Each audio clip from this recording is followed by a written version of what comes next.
بسم اللہ الرحمن الرحیم، الصلاۃ والسلام علی رسول اللہ۔ السلام علیکم۔ 12 فروری 2020 مشرق وسطی کے ایک موقر جریدے مڈل ایسٹ مانیٹر کی ویب سائٹ پر مسلمانوں کے قدیم ترین دارالفتہ یعنی دارالفتہ المصریہ کی طرف سے ایک فتوے کی خبر شائع ہوتی ہے۔ ترک ٹی وی ڈرامہ ارطغرل دیکھنا مسلمانوں کے لیے حرام ہے، کیونکہ اس کے ذریعے ترک صدر عرب علاقوں کو اسی طرح اپنے زیر اثر لانا چاہتے ہیں جیسا کہ خلافت عثمانیہ کے دور میں تھا۔ لیکن اس سے پہلے کہ ہم آپ کو اس فتوے کے اصل محرکات سے آگاہ کریں، آج کی اس قسط میں ہم آپ کو تھوڑا سا اس کا پس منظر بتاتے ہیں۔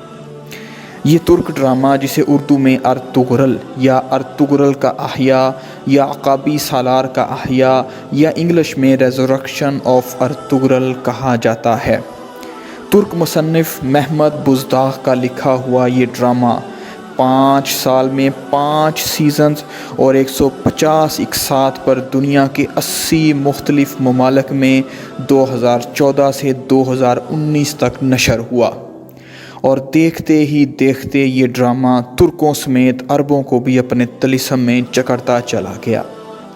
یہ ڈرامہ ایک طرف جہاں خوبصورتی سے سلطنت عثمانیہ کی تاریخی عظمت بیان کرتا ہے، وہیں اپنے ناظرین کو اس کے کرداروں کے ساتھ ایک گہرا جذباتی لگاؤ بھی فراہم کرتا ہے۔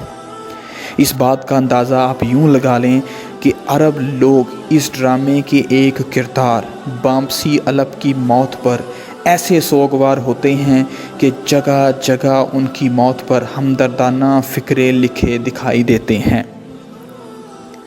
اگر اس ڈرامے کے اعداد و شمار کی بات کریں تو ترک ریڈیو اور ٹیلی ویژن کی سرکاری ویب سائٹ کے مطابق صرف سال 2017 میں اس ڈرامے کو دیکھنے والے 20 کروڑ انٹرنیٹ صارفین تھے، اور ان 20 کروڑ انٹرنیٹ صارفین میں سے سب سے زیادہ 6 لاکھ سعودی صارف تھے۔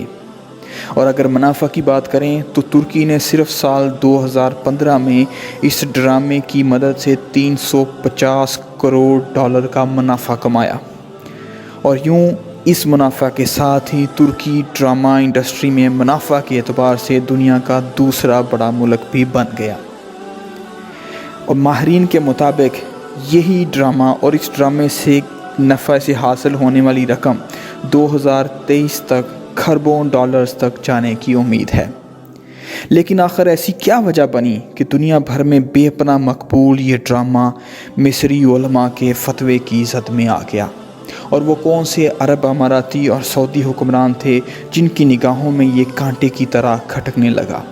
اور پھر ان سب نے مل کر اس ڈرامے کے نتیجے میں عرب عوام، خاص کر نوجوان عربوں میں تیزی سے سرایت کرتے ترک اثر و نفوذ کو کم کرنے کے لیے کیا جوابی اقدامات شروع کیے؟